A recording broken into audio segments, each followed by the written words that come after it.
Welcome to Nice Ashes. I'm Mike. And I'm Nate. What are we smoking, Mike? We are smoking the Gurkha Centurian. This is another torpedo, double torpedo, and I'm excited. The last one was really good. The last one was, and this wrapper is a little bit darker, slightly darker than the vintage 2001. Not drastically so, not drastically darker, but just enough darker. So I too am interested. Maybe we should talk about the double torpedo a little bit. The double torpedo tapers at both ends, and I don't really know how or why, other than when it's a double torpedo, it lights really easily because you have a smaller diameter to light, and then it kind of lights the rest, the full girth of it later. Yes, it does. And it seems to me like it keeps the smoke cooler, at least for the first quarter. Okay. Because it's expanding, you know? Yeah, maybe it's a way to get around the first few puffs, sourness or stankiness or whatever that plagues so many other cigars. It does. And this one tastes not as creamy, a little darker, but still very smooth. Yeah, it's a little bit more bite to this one. Yes. Not in a bad way. Not in a bad way at all. So nope, I quite like it so far. Last episode, we talked about your week. My maladies. Yes, your maladies. So we're going to talk about my busy-ass weekend. Okay. So last episode was Nate's maladies. This episode is Mike's maladies. Mine aren't so much maladies. It's just busy. Just busy. Okay. Busy. Yes. So Friday, I left work early, and we actually went down to the Metro and watched Jimmy Dore, because Jimmy Dore had a comedy 2-hour at, what the hell? Wasn't the Palace Theater. It was a theater down there somewhere. Come on now, I can't remember. Doesn't matter. He had it at a theater. We do have some theaters down here. Yeah, he had it at a theater. And we had a nice dinner, and we didn't get home until 1:30 in the morning. And then we were up till 3:30 with the dog. Okay. So I woke up at 7 in the morning, tired as shit. And Sarah's mother is coming next weekend to the house. So we have to do cleaning, right? The basement in my house is a storage area, and I had all my guns out because I rearranged my workroom, so all my guns were laying out. So I decided that I'm going to clean all the guns and re-lubricate them and do whatever little finicky repairs that I was planning on. So things like putting on new sights and little shit like that. So I did that all day yesterday, and I woke up at 7 in the morning this morning. I did it until 2 o'clock today. And the house smells like a mixture of cat shit and petrochemicals. It's horrible. But that's weird because you don't have cats. You don't have any cats. Right. So where's the cat shit smell come from, Mike? The cat shit smell does not come from cat shit. It's the mixture of hops number 9 and ballistol and dry lube. Yep. That comes along, and blue Loctite, you know? Like is it chemical mixture. So we already know I'm not good at pronouncing things that I haven't heard said from our episode with our guest Simha. But is it hops or is it hoppies? I think it's hoppies. Hoppies. Okay. I was just asking because hoppies. I'm like, I don't know. It could be hops, could be hoppies. No, I think it's hoppies. But I use the hoppies as well. Yes. I used to use the rem oil, but hoppies has a variant of that. So, and not the guy that I bought it from, but like I was in the store getting some more stuff. One of the other shoppers, patrons of the store, I guess is what you would call them, customers. Mm-hmm. If you're not, I don't know, some weird guy that calls people patrons, was like, why wouldn't you just go for the hoppies? It's better quality than all the other stuff. So I'm like, oh, okay, fair enough. Sure. I have rim oil as well. I use it sometimes on specific things, and I did use some this weekend. I have one gun left to clean. I like to do a little bit of lubricating stuff, the rem oil or the whatever the hoppies one is called, the number 9 lubricator or something, or number 10 lubricator. I don't know. I don't know how they name all these things. But I like to put that in the trigger guard with the springs and stuff to kind of keep that moving. Oh, see, and I use dry lube for that. I use dry lube on the trigger, and I use dry lube on any sort of action that is an automatic. And I've been using it on my pumps, too. Oh, okay. Yeah. Any sort of moving parts I like to use dry lube on. Okay. Maybe I'll have to look into some dry lube. Yeah. It works a lot better in the wintertime. I'll tell you that. Okay. Way better. Because I've had guns freeze because I use Sure, yeah. Ballistol, which is thicker, and it does get solid when it's cold. Okay, and I'm sure the dry lube is probably better if you're hunting in like dusty areas too. Oh yeah, yeah, way better, way better. It's like a clear whitish coating. You can see that it's on there when it dries. Okay, But so probably God, it like a works way bike better. chain lubricant almost, Yeah, I mean, where if it's you kind of like that buy graphite powder or whatever. similar to graphite powder, but it's not graphite powder. But yeah, Yeah, yeah. I was very just trying to similar make to an graphite powder. analogy. Yeah. Yeah, yeah, yeah. And Remington makes it, but WD-40, I went to the store today to get more because I used like 4 ounces of Ballistol and my whole can of Remington dry lube because I cleaned a lot of Okay. guns this weekend. And I looked, and WD-40 makes a dry lube that's rated for 500 degrees, Oh, and okay. it's good for wood and rubber. And I was like, well, at half the price, I will try that. Yep. I'm guessing it'll be fine. Probably. But yeah, I still have one gun left. Yeah. I guess that kind of like harkens back to our flex tape or fusing tape conversation last episode. Is 500 degrees enough for a car exhaust? No, but I don't know like how hot like a gun explosion is. I know the barrels can get pretty hot. Well, it's not on the barrel; it's on the moving parts in the mechanism. So, like the Yeah, barrel I mean, itself, on I the inside and understand the that. outside. Yeah, I was just trying to like, all that what's the oil gets max burned off temperature? I anyway. don't know. Yeah. Right. I've been goose hunting where I've seen smoke come off the barrel, and it's all the gun oil burning off. But you're Okay. just shooting and shooting and shooting and shooting, Yeah. and it's cold outside, obviously. I guess I try and treat my guns like a cast iron pan or something, where you don't want it to be thickly oiled, but you want it to be just enough oiled. You know what I mean? Sure. Well, as you know, I have enough to where I want to coat the piss out of them so that they can sit in the safe and not be touched for another like 3-4 years. Yeah. Yeah, because I have so many shotguns. I can't possibly fire them all. Yeah, they were clean before I cleaned them. You know what I mean? One of those kind of things. Yep. Well, and that's the interesting thing, and I don't know if we talked about this. I'm sure we did. It's tough. I mean, we're in season 2. This is episode 17 or something, I think. My notes say season 2, episode 1, because I'm looking right at it. Oh, yep, nope. This is episode 17. So that's my bad on my naming conventions. But this is 17, episode 17 of season 2. And we had, over 30 episodes in the first season. And I know that you and I went and did some shooting together. We shot a couple pistols. And I had my grandfather's stub-nosed 357 Magnum. And there was a literal spider web in one of the cylinders on the revolver chamber. And it was fairly embarrassing, but I was not the last person to shoot it after my grandfather passed, and it found its way to me through all of that stuff. So I did clean it after we shot it, because of course you always want to clean it after you shoot it, but it's probably a good thing if you don't do a whole lot of shooting like I don't right now. Clean them every once in a while. And this has nothing to do with what you're talking about, and I'm not trying to hijack this. Oh, But no. I did Hijack just away. Hijack away. okay. I was going to make a joke about that, but I'm going to let that one slide. Anyway, we have a stereo system out in the garage here, and I've got 2 external speakers or outdoor speakers outside for our patio area, and it's the receiver has enough to run 2 more speakers, right? So it's got 2 speaker groups. You can play one or the other or both, and so I'm going to put 2 more speakers in the garage. I got these speakers from my mom's husband and didn't do anything other than set them up. And so it's been like the volume knob has been, when you have like those old like analog knobs and everything, and you're trying to get the volume, and you go to like this one volume and only one speaker works, and then you like go a little further and then both speakers work, and then you go a little too far and only one speaker works again. Mm-hmm. And that's all because like the dust and the dirt and the grime in there. And so I have this like you don't have to wipe. It's a electronic cleaner spray.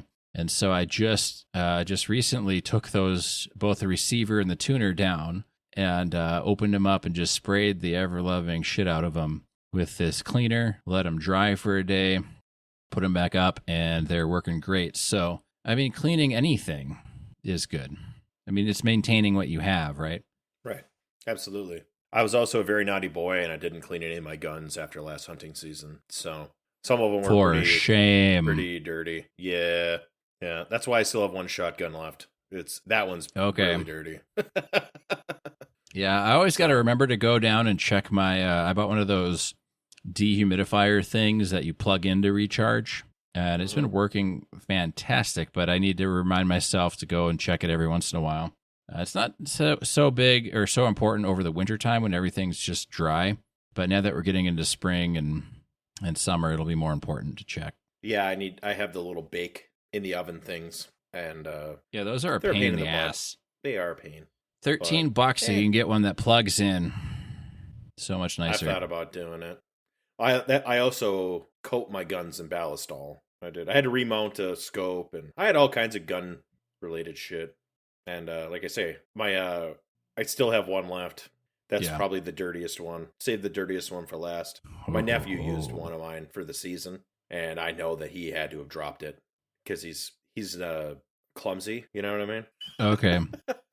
So I'm guessing that he dropped it. Do you want to hear a funny hunting story? Sure. Okay. So I'm not saying this was my cousin, but one year my dad and I and my brothers, we all went out hunting, and my cousin was there, or maybe not. He wasn't. I don't know. No, it was him. Anyway, they're more city people. So like he was born in Canada, and my uncle was a percussionist for the Vancouver Symphony Orchestra for a very long time, and so they always lived either out in Vancouver or Washington or what have you. So kind of like city people. And my uncle and his wife, who passed, were very socially oriented, meaning wine parties and things. Mm-hmm. My cousin wasn't so much an outdoorsy type, which is fine. You don't have to be. And he wanted to go hunting. And so my dad loaned him one of his hunting rifles and said, here you go. It's all sighted in. You just, you put the scope on the shoulder right here, or wherever, like just behind the shoulder blade, and you're good to go. And, end of the season, whatever, we, wiped the guns down. If they weren't shot, he didn't shoot anything at all. And then the next summer, like end of the summer, we would typically bring our rifles out or shotguns out or whatever, and we'd sight them in, just shoot them and check. And he's like, I might as well shoot this one. And he shot it, and he wasn't hitting paper at like 50 feet or 50 yards. Sorry. He wasn't hitting paper. And so it took him forever to resight this thing back in. And what we figured out happened was on a scope, they've got a screw on the top, like a screw cap on top and a screw cap on side. And it controls the vertical and horizontal aiming crosshairs, right? The axes. And what we figured is he got bored on stand and everybody deer hunts a little differently. And we are the type that hunt on public lands. So we bring out like a tree seat. So it's a seat with a rope, and you cinch it onto the tree, and you just sit there. And you sit there all day, and then you come back in, and you go to bed, and then you go back out and haul your seat in and out, because you can't leave up a permanent structure on public land. And so, you sit on a tree like all day. So it can be painfully boring if you don't have like enough red squirrels or something to entertain you. What we figured happened was he was sitting there and bored out of his mind. He's like bored out of his mind. And so he like unscrews these things, and he sees these little dials in there, and he's just like clicking around with them because they click, like click, click, click. And then he would do the other one and click, click. And so like, even if a deer would have come out, there's no way he ever would have hit it because he like fucked up his scope by not knowing, and Right. It's like, and somebody who is like wood savvy or outdoor savvy or gun savvy wouldn't necessarily think to have to tell somebody, now look, don't unscrew this and play with all the buttons in here or the dials in here. Like, that's just not something like I would have to tell to you, or you would have to say to me, right? No, never. And so it's like you're just fidgeting. You're out there fidgeting, but you're fidgeting with your sights, your scope. Oh my god. Oh, that's painful. That is. I mean, there was no painful. damage done. It was just it took longer for my dad to sight it back in, but it took us a while to figure out what happened, because he's like, I don't think I dropped it. Like it's way off. Like it's not even close. So That's hilarious. That is, special. Yeah. Anyway, earlier today, so I'm cleaning guns, right? And it smells horrible in the house. Just terrible. Because Hoppy's 9 is it's got a very chemical. pungent smell. Awful. And Ballistol smells like Jägermeister. it's very strong anise smelling. Some people do like the hoppies smell, though. It's the same people that love the smell of gasoline when you're pumping it. Yeah, it's not a pleasant smell. It's fucking horrible. Yeah, I don't like There's it. people that like the smell of ballistol too, and I don't get it. It smells rubbish. And then, of course, I'm dry lubing all these mechanisms, and the dry lube has a chemical smell, and Yes. REM oil is a different. So it's all these chemical smells.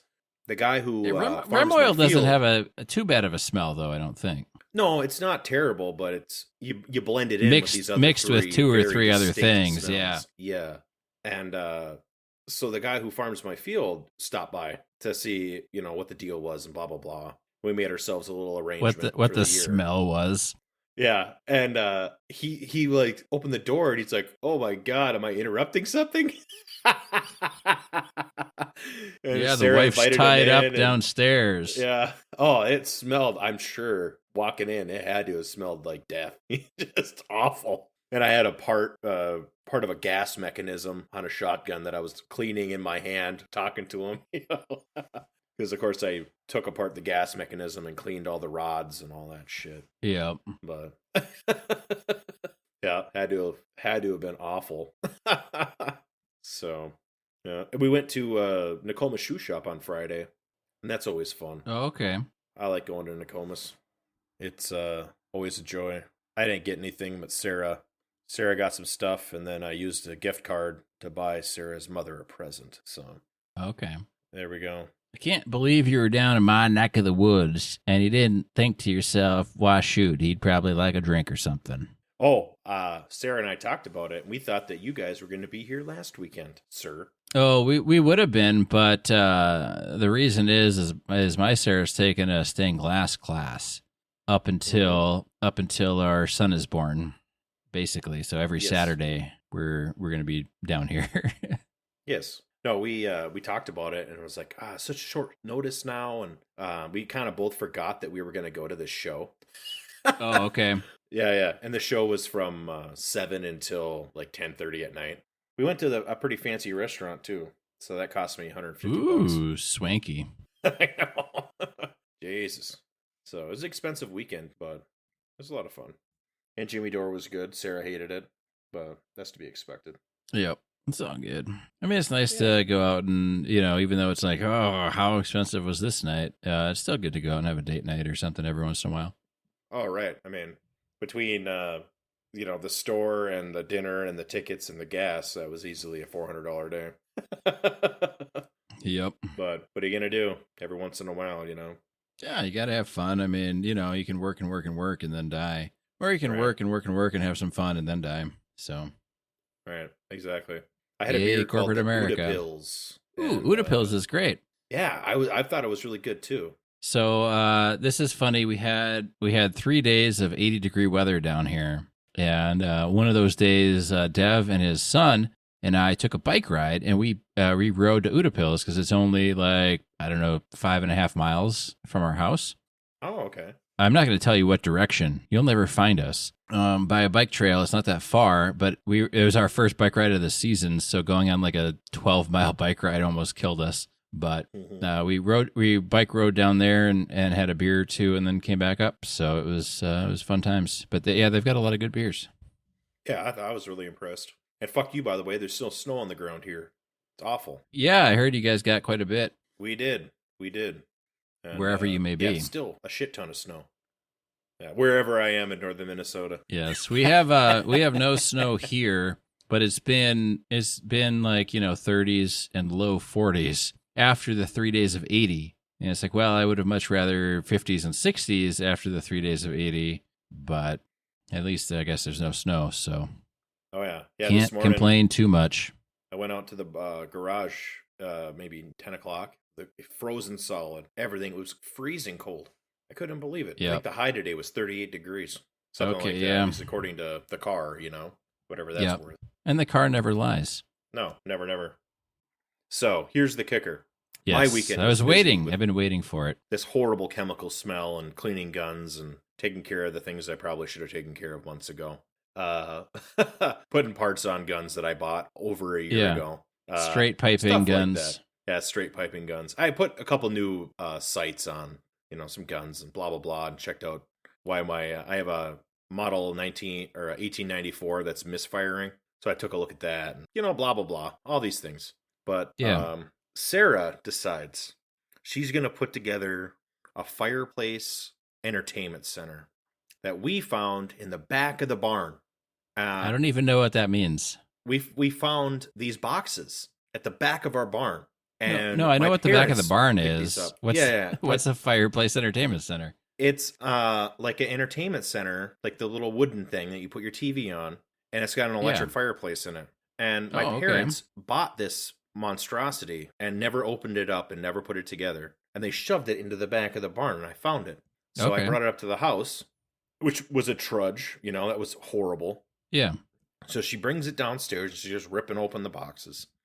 And somebody had put it together partially and ripped it apart. They damaged it beyond repair.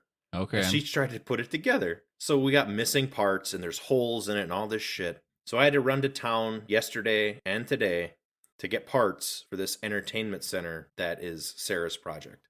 And I think we should call it the firetainment center. the firetainment center. So today, I wake up at 7 in the morning, bright and early. Sarah sleeps in. She doesn't get down there till 10, maybe 11. She was so angry about her project that she got mad at me because I wasn't in a bad mood. She literally got angry at me because I wasn't angry about her project going poorly. You want to hear something funny? I mean, and I don't want to rehash the last episode because we already did the last episode, so you can go back and listen to it. But everybody I've told about my catalytic converter being stolen has been a lot more angry about the whole thing than I have been. Really? Yeah. I mean, I'm not thrilled. I'm not thrilled about the whole thing, but like a lot of people have been like, I'm so angry that happened. And I'm like, okay.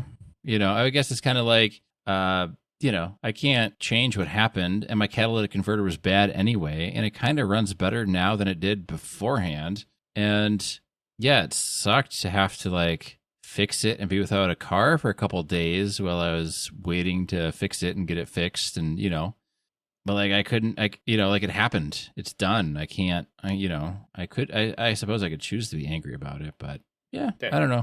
Maybe I'm too lax about it. From your neighborhood for a while, so yeah, since I think it was on this like real late on the 7th day, God invented the catalytic converter, and then right after that, he invented meth. And that's meth in that area? That's correlation. It's not causation. So I don't know. So interesting. Yeah, home projects are always fun times. Oh yeah. I thought it was hilarious, like I say. I even called her out on it later when she calmed down. I was like, you were angry at me Wise because I man. wasn't angry. I waited for her to be in a good mood. I just bought her new work clothes and new hiking shoes and a lot of stuff. We found a lot of stuff at one of the local retailers that was a very good price. I couldn't say no. And, going and getting dry lube, and Sarah finds herself new hiking shoes and Carhartts. But, as women do. But yes. I was like, you were so mad that you were mad at me because I wasn't mad. Yeah, how dumb. Yep. Well, I mean, it's kind of this isn't against your Sarah at all, because she's a sweetheart and everything. But it is interesting that a lot of our discourse in our country has to do with one side versus the other side for no other reason than the perceived difference between the two sides, which usually isn't that vast. And a lot of times it's also the perceived indifference of certain people, where it's like, well, you're not upset about your carbon footprint, or you're not upset about Brittany Griner not being released from a Russian prison, and you're not upset about whatever. And it's like, well, I guess I'd be upset all the time if I chose to be upset about every little thing that came along.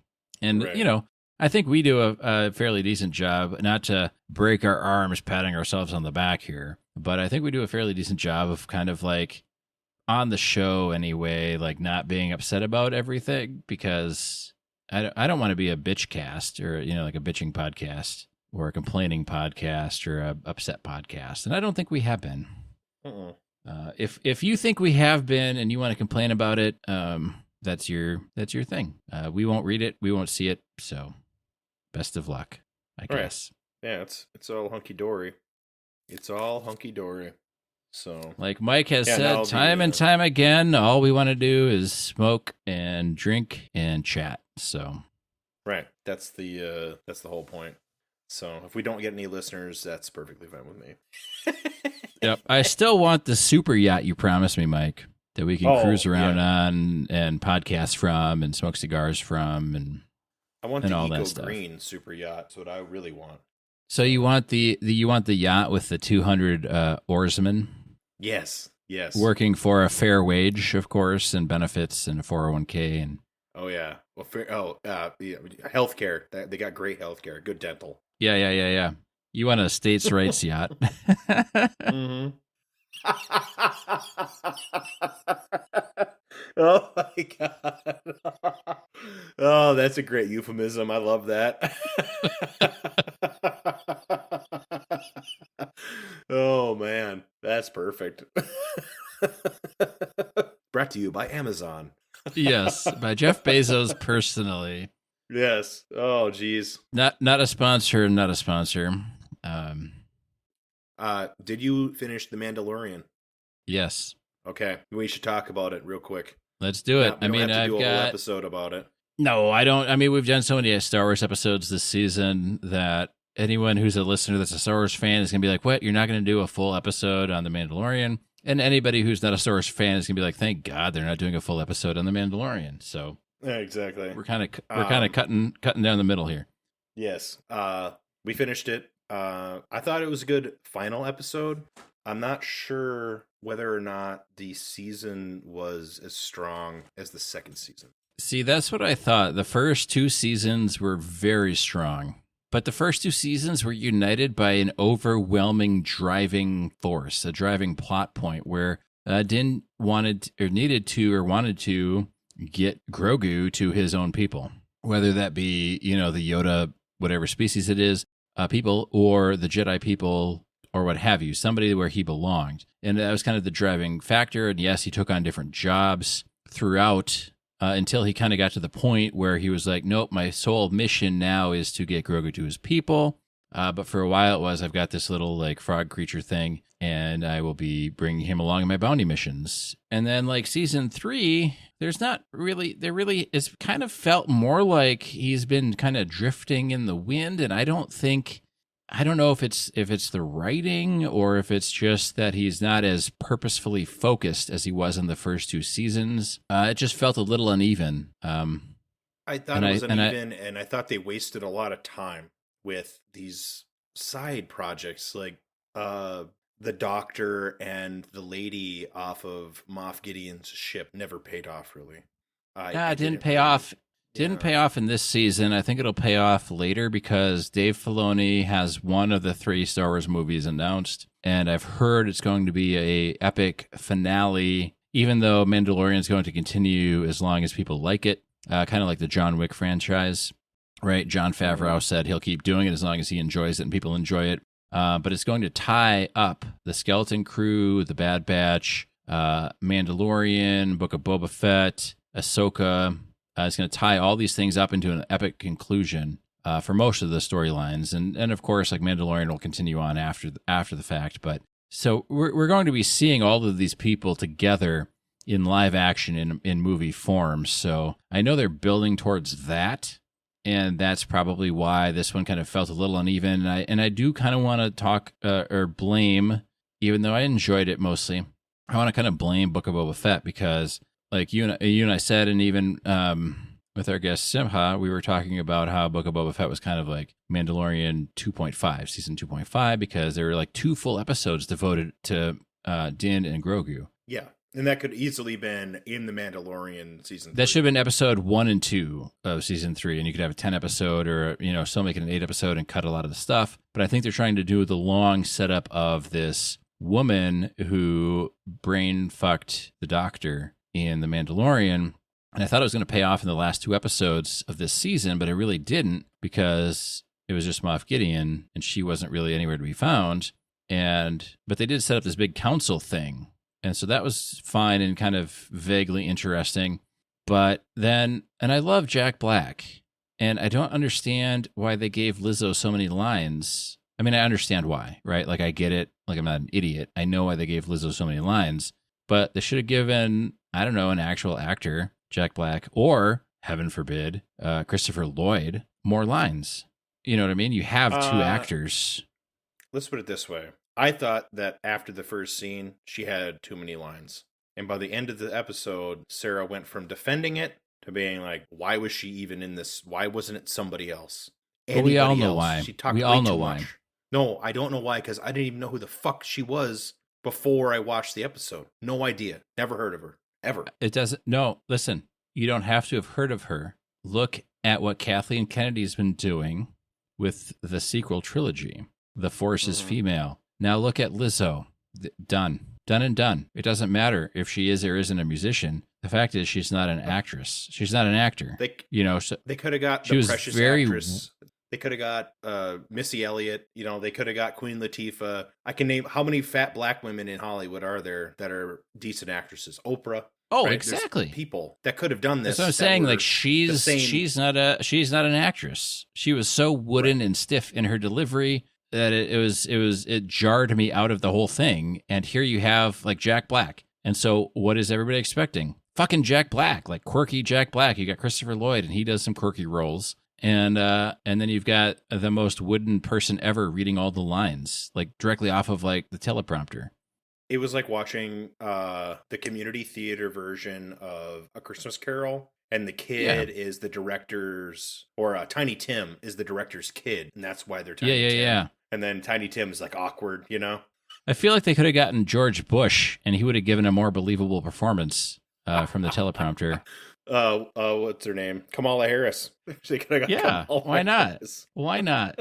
And the scene that was so forced that really took me out of it was Lizzo was like, I want to hold, Grogu, and Din is like, no, he doesn't want to be held, and then she's like, well, here's a snack. And it's like, okay, so maybe she probably stipulated like, I'll only come and like be a terrible actress if I can hold baby Grogu, Like, it felt like complete like contract fulfillment service, that it wasn't even a scene worth filming. You know what I mean? Like, I guess kudos for her to being able to hold Grogu and, be part of the Star Wars universe, yada yada. But I didn't, that whole thing. And then it's like, and every episode kind of felt different. Like, that one felt like CSI Star Wars. Like, what? He's investigating the robots? Like, what the fuck? That was a good episode, though. Other than Lizzo, it was good. The robots were stimulating, especially because like Sarah was shocked that they had personalities and desires, but she hasn't watched. Well, go ahead. Oh no, I was just gonna say, like, I liked the interactions with the robots, and the robots being able to fill their storyline out a bit. Like, they're not just mindless drones. But I don't like. Why would you? There was not really a reason to get like Din and Bo-Katan there to do like investigating. Really, I thought it was a throwback to the first season in a lot of ways, because it goes back to like bounty hunter-ish style. Like, we're on an adventure to get, you know what I mean? Like, we have to do this bullshit to get to this bullshit. I enjoyed it. Yeah, I guess. I guess where they had the doctor and the lady from Moff Gideon's ship was interesting, but it didn't go anywhere, and it took away from the story I wanted to watch. I know, because they had these phenomenal dogfight scenes, and then they were like, "Here's a drama," and you're like, "Man, you just teased me with this dogfight with Bo-Katan and Din's new ship and all these like TIE interceptors and TIE bombers and all this stuff, and now I'm watching a drama. Like, I want more dogfight. I want more aerial battles." Yeah, I don't know. I mean, I guess like it was fine. I didn't really get the motivation though. Like, that's where I struggled with the robot one. Is they were kind of like, well, we're the only like free planet left, kind of, I guess. We don't really have an alliance, and we'll totally like support the Mandalorians if you do this for us. And it was kind of like, it felt like they were kind of like trying to spread too little butter on too much toast. Like it Right. didn't, there wasn't enough there to really get me to, I enjoyed the episode, right? I'm not saying I didn't enjoy it. I just, if you're going to, looking back on it and watching it, I just kind of felt like there was just a couple things keeping it from being like a really great episode, and Lizzo being one of them. But kind of like the plot Lizzo motivations. was the biggest, that was the weakest link on that one.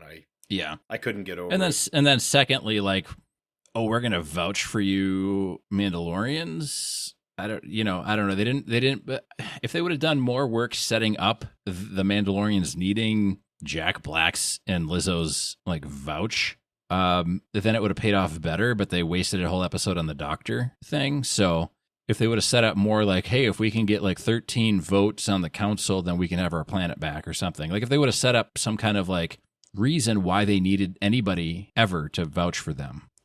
Yeah, they're Mandalorians. They don't need anybody. You wouldn't think.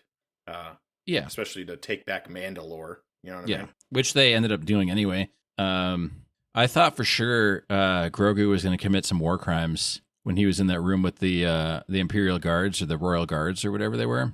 Mm-hmm. I thought for sure because like he didn't have enough time with Luke to know that like force crushing a human was dark side shit. So I just thought like Din was going to open the door and there'd be like splattered guards everywhere.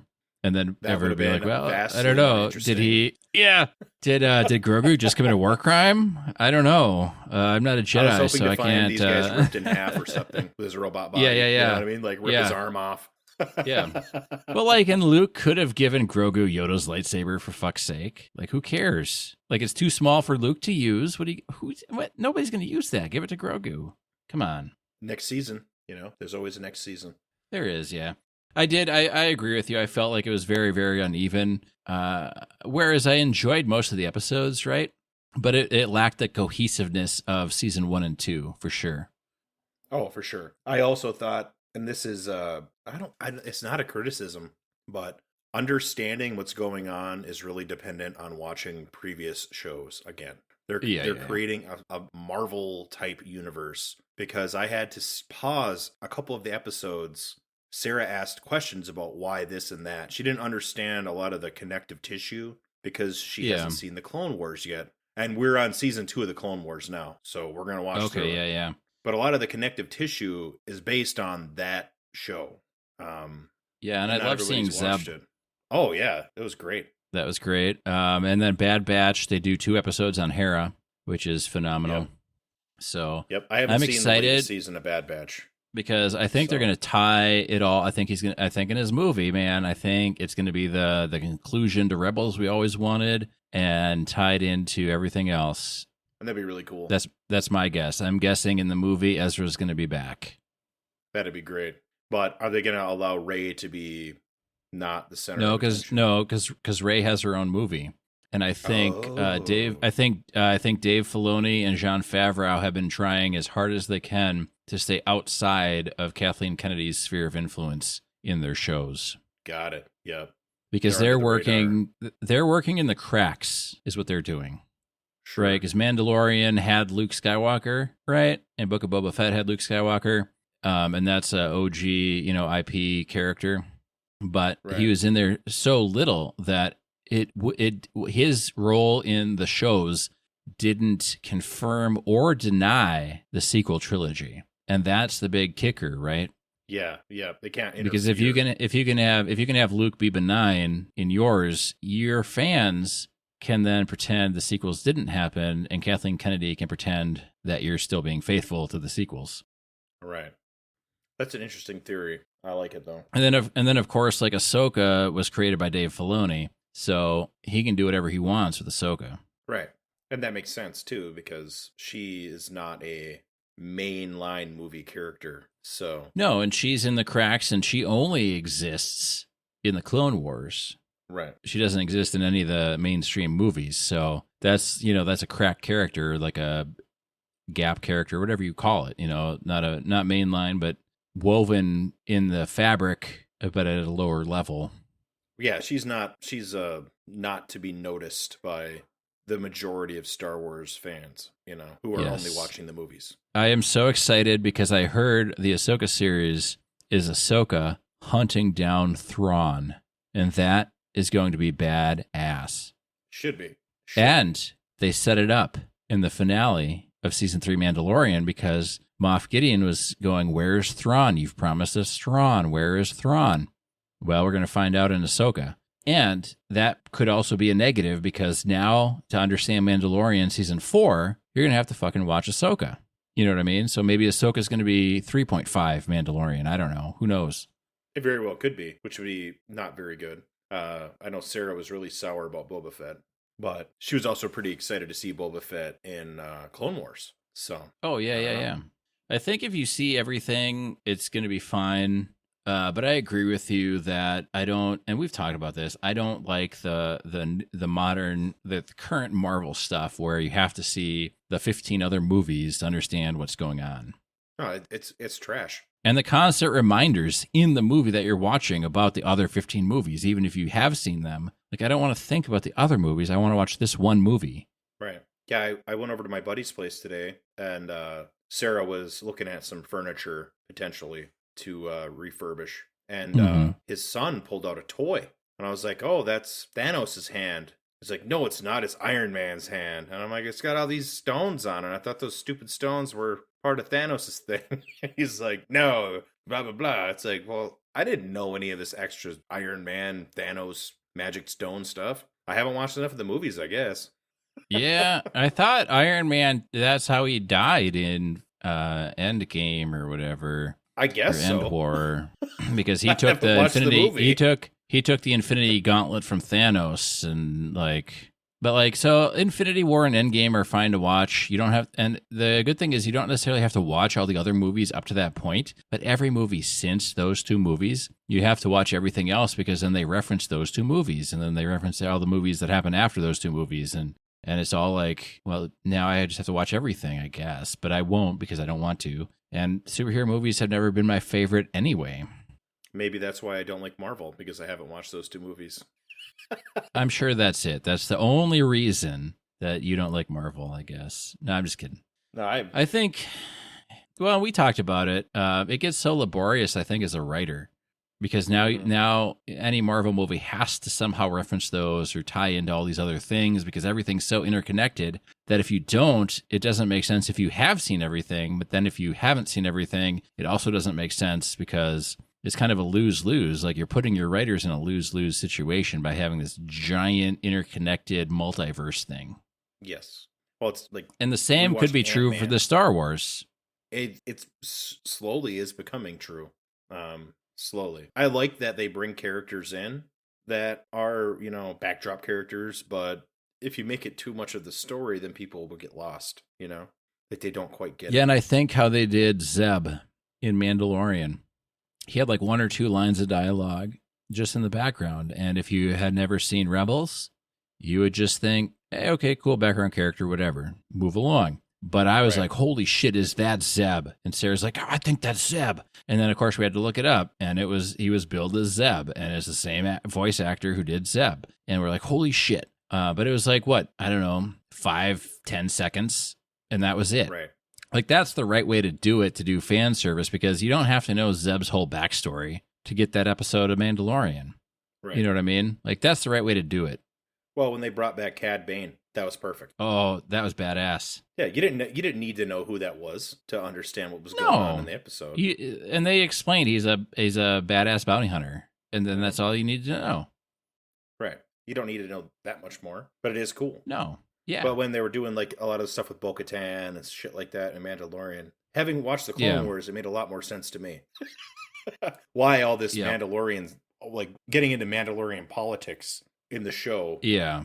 It's like, not having background in that probably makes it a little confusing. It confused Sarah at least. So yeah, I mean, and they could have done, I guess they could have done a little like recap portion, which, for me, it would have been fine because it's been a little bit since I've watched Clone Wars and even Rebels now. It's been, a year or 2 years. Right. But they didn't really recap much of anything other than, if you were really paying attention.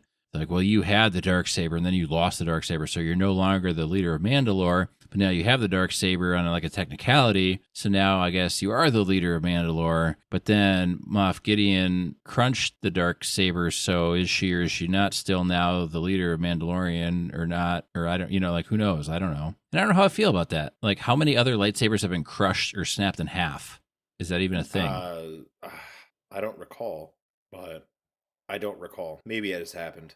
I don't know. I mean, I know Darth Maul's could split in two to be two or to be the one double bladed, but other than that, I don't know how many lightsabers have actually been. Because like there's like Rey is still using Luke's or Anakin's like original like lightsaber that killed all those kids. So I mean, I don't know. Yeah, I don't know. It's But then is the dark saber like a true lightsaber? And that's where it's like it would have been nice for them to have kind of like done a little thing on the importance of the dark saber, because I know they did that in Clone Wars, but I can't quite remember all the specifics on the ultimate importance of the dark saber. Yeah, either do I. We haven't got there yet in the rewatch, so yeah. But so I mean, it doesn't hurt to do a little recap, especially if you're going to be tying all this stuff together in a motion picture later. So right, they made some references to Death Watch, and I like that. I didn't think it was overly. Yeah. You could easily go over the top of it and not like you didn't really have to understand. Well, you don't have to know anything other than it's a different faction. Like they kind of briefly touch on Din Djarin as part of a religious cult. Mm-hmm. And Mandalore split into all these different factions. So Death Watch was one of the factions. You don't necessarily need to know more than that. No, you don't. Sarah was a little confused about that too. Because she's like, I thought that Mandalorians had to wear their helmets. And I'm like, no. No, they're cult people. That's like saying Catholics have to abuse children. They don't have to. That's a cult. All of our Catholic listeners are going to get angry. Well, they should be angry because their priests have been abusing kids. And you need to call that out. And I don't care if Catholicism is not a mandatory reporting entity. That doesn't mean you as a citizen aren't. Right. Like we're not blaming you for their failings. We're just saying if you see their failings, let's call it out. Let's bring these people to justice. Right. I haven't talked to a serious Catholic in a long time. I thought still serious Catholics were fantastical beasts or something. In this region, they are. Yeah, there's not a whole lot of true believers. Yeah. A lot of people. Forgive me, Father. Church, it's been 37 years since my last confession. Do the Catholics in our area go to confession? I mean, I suppose. Yeah, they do. Of course. But they're not like most of the Catholics that I know and talk to don't believe that the Pope is infallible. Yeah, that's good then. That's probably good. Yeah, which is Catholic dogma. They definitely are supposed to believe that. Okay. Most of the Catholics I know don't believe in transubstantiation either, which is like, that's a big no-no. You're supposed to believe in transubstantiation. And for those of us that aren't Catholic, what's transubstantiation? That is that during the Eucharist, when you take the bread and the it's wine, the literal body and blood of Christ. Yeah. When you take your communion or whatever. Yeah, I think I had a good debate about that maybe in college or shortly after college about how that wasn't cannibalism. Like I was arguing that it would be cannibalism. Like if you legitimately believe you're eating somebody's body, like is that not cannibalism? Right. I also believe. Oh, go on. Go ahead. I was going to say, and this is going to be another thing, people are going to be flipping their tables or careening their cars off the road when I say this next thing. So if you're driving and you're going to be easily upset by the next profound thing Nate is going to say, please pull over, put your hazards on, your flashers, whatever you call them in your region, and I'll give you just a couple more seconds here. I also believe the women that drink or eat or somehow consume their own placenta, I believe that's also cannibalism. I don't know anybody who's done that. That's pretty weird. It's fucking gross, and it's cannibalistic. People claim that there's health benefits, and I'm going to be firmly on it's cannibalism, and I don't want to hear about it. If you grind it up in capsule form, you grind it up in a smoothie, like get that away from me. I don't want any part of that. Please don't talk to me about that. I am gagging now. You do what you want to do in your life. I don't want to hear about it. If you legitimately believe you're eating a thousands years old body or blood or whatever, that's fucked up. Like, that's fucked up in the head, and that should Hey. probably not continue. It's But you do what you want to do. It's been going on I'm a long happy time for you. because the Roman authorities attacked the early Christians by saying that they were cannibals. And they weren't that's wrong. Why. Yeah, that's why. They also said they were atheists, interestingly enough, because atheists have always been the naughty ones, you know. So Can confirm. As an atheist, I mean, I can confirm that we're naughty. right, every religious group hates the atheists, seemingly. And why not? Yeah, they're easy to hate. Yeah, we just don't understand. We don't understand anything. My favorite argument is when, like the evangelicals, like this one, that atheists know the truth, they just deny it. They know there's a God, they just deny it. I've always enjoyed that one. So ridiculous. But you could win so many like debate clubs, like if that was a legitimate form of debate. Like, well, the opposing side knows we're right; they're just denying it. That's debate. They're supposed to deny it. So stupid. They're supposed to have a differing opinion than you. I'm coming very close to the end on mine. I'm starting to get. I am burning my fingers on this. I've got maybe like 3/4 of an inch left. This one doesn't taste as peppery, I don't think, at the end, at the finish. I'm getting pepper, but not as much. Not as much. Not as much. It's a little more mellow. Yeah, this one was darker and more full-bodied throughout than the last one. Yeah. Than the vintage. But very good. I like this one. What one would you say you enjoyed more? I don't want to sound lame, but I think I enjoyed them both equally, but they were two different types of cigars. Yes. Right? The vintage was both very good and creamier, and this one's a little bit darker and has a more bite to it. Yeah. Yeah, I like them both. I guess I can't really pick which one is my favorite. I liked the finish of the vintage 2001 more than I like the finish of this one, but I feel just my taste preferences enjoyed the rest of this one slightly more than the vintage 2001, but only by a small, tiny fraction. Sure. Yeah, this one was just it was different. So if you like that more of that bite and the darker flavor, then this is the ticket. But yeah, I liked them both. Both very good, very good. And you were saying the Gurkhas have been a little hit or miss for you? Yeah. Yep. I think so. Yeah. So I've had I don't know, 10, 15 different Gurkhas. I know I've had at least 12 minimum, but I've had a few different sticks. And there's been some real good ones and some real bad ones. Okay. So, and some blah. A lot of them are blah, kind of like the beauty. Yeah. I didn't think it was bad. It just wasn't like something I want again. Yeah. And I think like a lot of the sticks that were like, is not, if we're not saying it's like straight out bad, like it's not bad. It's just for the price range, you could get something that has a little bit more flavor, a little bit more complexity, or what have you. You know, it's not that we wouldn't turn down those ones necessarily. Occult Blood Red Moon. If they're mad, I would turn that one down all day long. Turn it down. I would turn that. Oh, go ahead. I was gonna say I would turn down the Cult Blood Red Moon like I would turn down a placenta smoothie. Oh boy. Get that thing away from me. I would turn down a quorum. I don't think we've had that on the show yet, but no, we haven't. I would turn that down. Okay. Yeah, we're gonna have one, I'm sure, on the show, but it was not. Okay, I'm so excited for that. Can't wait. We had one last time you were here, didn't we? Smoke one. I thought we did a tequila though. We did, and we kept on putting more and more tequila on it. Yeah. Yeah. Okay. So I think that was the one we tried. You asked me when I was there. We did one episode in person, and then we just smoke and drink. I think with the quorum, you said, "Do you want to try this as a tequila?" And I said, "I've never had one, so let's try it normal." And I took like 1 or 2 puffs, and I said, "Give me the tequila." Yep, that's exactly what happened. And I kept on putting tequila on it because it was just not enough. Yeah, we kept basting it or brushing it. Yeah, I'm still smoking this one. Now I have a little over a half an inch. I mean, it's like coming to the end of its life, but it's good. Yeah, I would mine was recommend it. burning my fingers, and I put it out. So I think the overwhelming thing of these two Gurkhas, the vintage 2001 and the Centurion, is Mike and I both smoked this till it was legitimately burning our fingers. So both very, very good.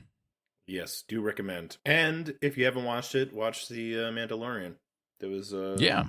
not as good as 1 and 2, but Yeah, it's uneven. It's not as cohesive of a story. Each episode is good, I think. There wasn't really an episode that I disliked. There were some that I liked less than other episodes, for sure, but they were still good episodes. They weren't as cohesive as season 1 and 2. So, right. if you're prepared for that, it's fine. It's all good. I still have faith in, Jon Favreau and Dave Filoni, and it's all going to tie together somehow, some way. They've been very good stewards of the franchise from what I've seen that they've done. So yes, so yeah, recommendations all around, guys. yeah, I hope everybody has a good week. Yep, clean your guns, clean your electronics, clean everything you can. Summer's coming, baby. Catch us next week for probably another Gurkha. I don't know. What do you think, Mike? Yeah, I think we have 2 more on deck, so we could do Gurkhas Okay. next, or we could switch it up. Yeah, let's finish out the Gurkha run, and then we'll move on to something else. Perfect. Be safe, have fun. Get you next week.